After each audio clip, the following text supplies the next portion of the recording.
In this lesson, we are looking at inequalities and interval notation. As a quick review, if we look at the first set here, if we were to go through and look at our symbols and what they represent, the first one, the little arrow is always going to point to the smaller number. So this symbol represents less than.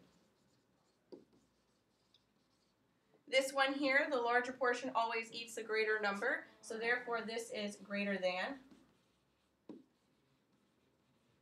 This symbol here, this little line underneath is going to mean equal, so therefore my symbol is less than or equal to.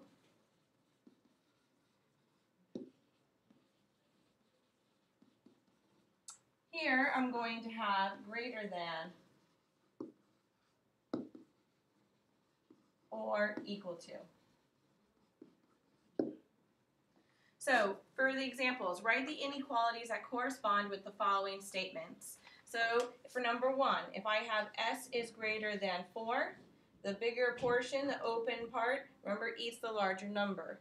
So here t is less than 8, t is less than 8, p is greater than or equal to 12, p is greater than or equal to 12. If g is less than or equal to 2, it looks like this. H is at most. When I see this word here, at most, this is going to symbolize less than or equal to. So it's H is less than or equal to 20. Q is at least 40. Is going to be Q is at least. Is going to be greater than or equal to. So greater than or equal to 14, not 40. Okay, so double inequalities. Double inequalities are when you have two inequality signs in one statement, okay?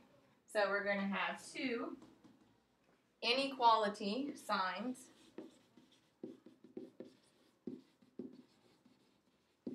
in one statement.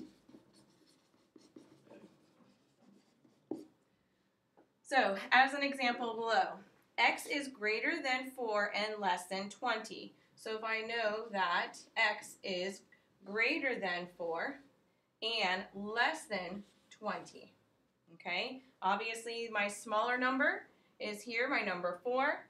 X is representing my variable, and obviously, my larger number is 20. So if x is greater than 4 and less than 20, this actually needs to be changed, sorry.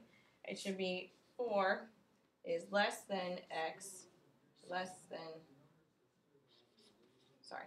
So if you notice x, if I look at it, is greater than 4. The greater than sign should be going towards the x, and therefore is less than 20.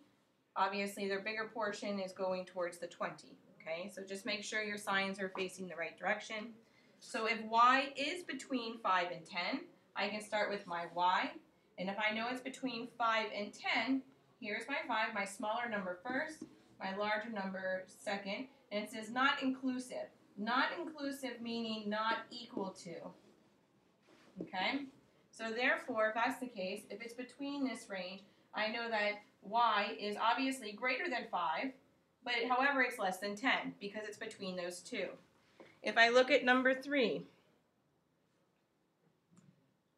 p is greater than or equal to 10 and less than or equal to 30. So here we're using our symbols where we have our sign plus the line underneath. So if that's the case, I know my p is here, and I have it is 10 and 30. Okay, so therefore p is greater than or equal to 10 and less than or equal to 30. Over here, number 4, t is greater than or equal to 4 and less than 9. So therefore 4, I'm going to put my t in the middle. Here's my 9. Smaller number than my larger number. So if t is greater than or equal to 4, I know that obviously it is greater than or equal to 4. The greater port opens towards the t. And obviously, however, it's less than 9 or equal to 9. Okay? Watch the second video to continue your notes for graphing inequalities.